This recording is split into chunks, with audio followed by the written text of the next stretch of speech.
जानवर और इंसान में क्या अंतर होता है? जानवर जो है वो चिंतन करता है, लेकिन उसके चिंतन उसके अंदर ही विद्यमान रहता है, बाहर नहीं प्रकट होता।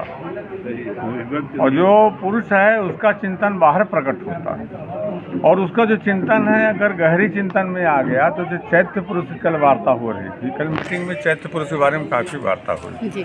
वो चैत्य पुरुष की ओर आदमी मुड़ जाता है, तब साइकिक बीइंग उससे शुरू हो जाती है, तब वो परम सत्ता की ओर जाने लगता है।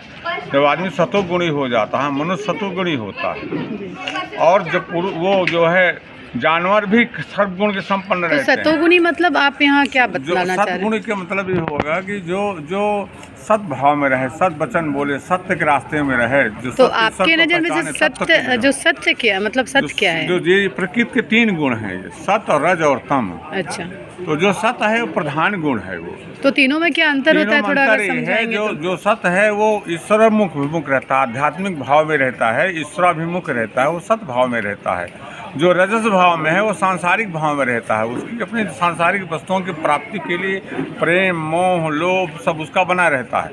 और जो तमस है उसमें क्रोध है, जो तम प्रधान है, जिसको कहते हैं सत्य रज तम। तम गुण जो है वो क्रोध प्रधान है, तमस प्रधान है। जो प्रधान तमस है वो आदमी अहंकार में व्यक्त रहता है, हमेशा अहंकार में रहता है। अच्छा, तो ये प्रकृति के 3 गुण हैं, जिनकी अधिष्ठात्री माता जी हैं। जो अपनी माता जी हैं उनकी अधिष्ठात्री हैं, और ये जब ये भगवान की दक्षिणांगी हैं, सब इनके शक्तियां हैं, सब भगवान की, यही सब करते हैं। तो कौन सा सत्य, जो जैसे सत्य गुण में रहना ही सबसे अच्छी बात होती है? जो गुणों में सद्गुण सत्गुण है वो सबसे अच्छा गुण है। जो संसार में जो आध्यात्मिकता की ओर मुड़ जाता है, परम की ओर मुड़ता है, उस रास्ते में चलता है, उसको सतगुणी कहते हैं जी। तो हम जैसे कि सत प्रभाव में तम गुण से सतगुण को और जाने की जो यात्रा है बीच की, तो उसको हम किस तरह से डिवाइन में चेंज कर सकते हैं? गीता में लिखा है अभ्यास और वैराग्य से आप सद्गुण की ओर जाएंगे। अभ्यास रूपेण योगेन, अभ्यास रूप में 5 चीजें आती हैं। क्या क्या आती हैं? ध्यान, जप, संकीर्तन और सत्संग। जब ये 5 चीज़ें आप करेंगे, ध्यान करेंगे, जप करेंगे, संकीर्तन करेंगे, भगवान का नाम लेंगे। अध्याय 9 में 14वां श्लोक कहता है कि सततम कीर्तयन्तो मां नित्युक्ता उपासते। सततम कीर्तयन्तो मां नित्युक्ता उपासते नमस्यन्ति मां भक्त्या। मतलब ये कहते हैं कि हमेशा मेरा कीर्तन करते रहिए, मुझे प्रणाम करते रहिए, मेरा ध्यान करते रहिए, और हमेशा मुझसे युक्त रहिए, मेरा स्मरण करते रहिए।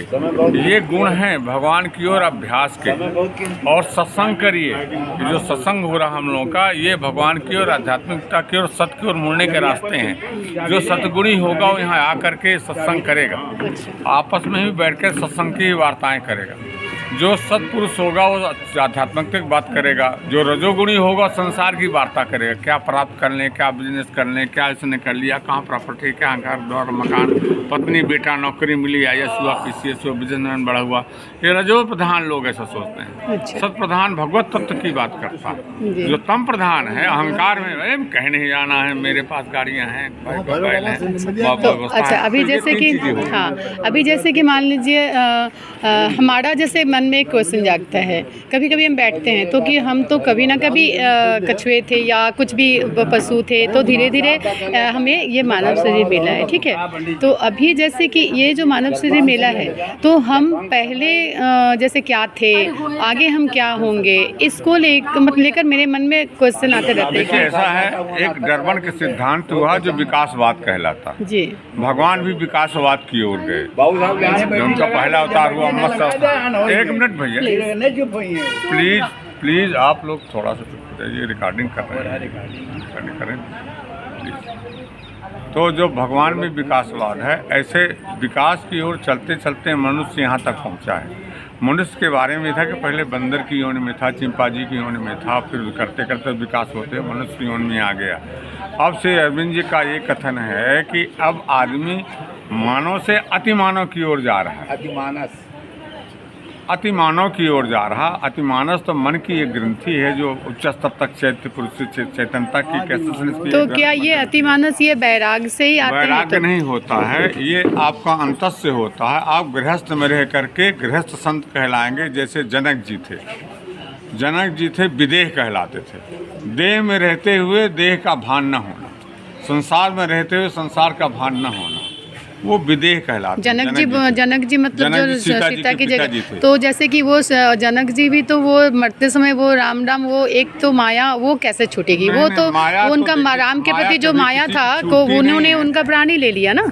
राम के प्रति जो माया था, राम ने जब वनवास चले गए तो दशरथ जनक, अच्छा दशरथ की बात जी है। थे। अच्छा हाँ, दशरथ जी थे। अच्छा। वो राजा थे। हाँ दशरथ जी की मैं बोल रही हूँ कि उनको संसारी मोह ज़्यादा था। पुत्र का मोह था। जनक की बात कर रहे हैं। हाँ मैं जनक की बात कर रहा हूँ, जो सीता जी के पिताजी थे। अच्छा, तो उनको मतलब वो विदेह थे। अच्छा विदेह थे। वो संसार का राज्य करते थे, लेकिन उनको कोई संसार की माया व्याप्त नहीं थी, उनको उसमें लिप्त नहीं थे सांसारिकता में वो। अच्छा।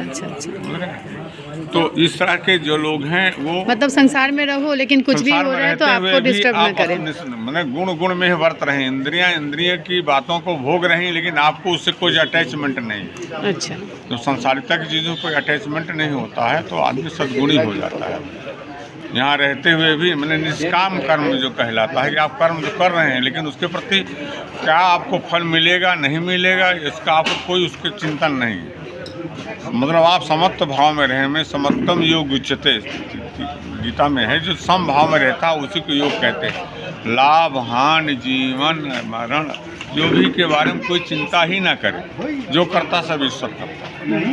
तो मनुष्य में ये फर्क है। मनुष्य जब आगे प्रगति करता है उसका जो चैतन्यता जागती है तो अपने प्रति जागृत हो जाता है, ईश्वर अभिमुख हो जाता है। और ईश्वर की ओर जब अभिमुख होगा तो वो संसार की तरफ से छूटता जाएगा। देखिए ऐसा है, संसार में आदमी आपको वही प्यार करता है, वही स्नेह करता है जिसके लिए आप सब कुछ करते हैं जी अगर उसका करना बंद कर दीजिए हाँ। तो आपसे इतना घृणा करेगा कोई जवाब नहीं। जी आप खुद अपनी ज़िंदगी में महसूस करिए, आपका जो सर्वप्रिय आदमी वही है जिसको आप सबसे ज़्यादा चाहते हैं, उसकी सब सुविधा पूरी करते हैं। हाँ। उस सुविधाएं काट दीजिए तो आपको दुश्मन समझेगा। जी संसार के लिए स्वार्थ लाग करें सब प्रीति, सूर्य मुनि जन सब कई यही रीति।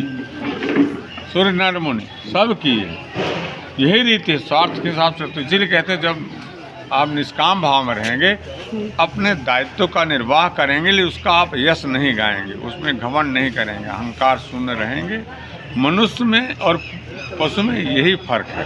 अच्छा, मनुष्य चिंतनशील प्राणी है, वो चैतन्यता उसकी आगे बढ़ती है, चेतनता में विकास होती है।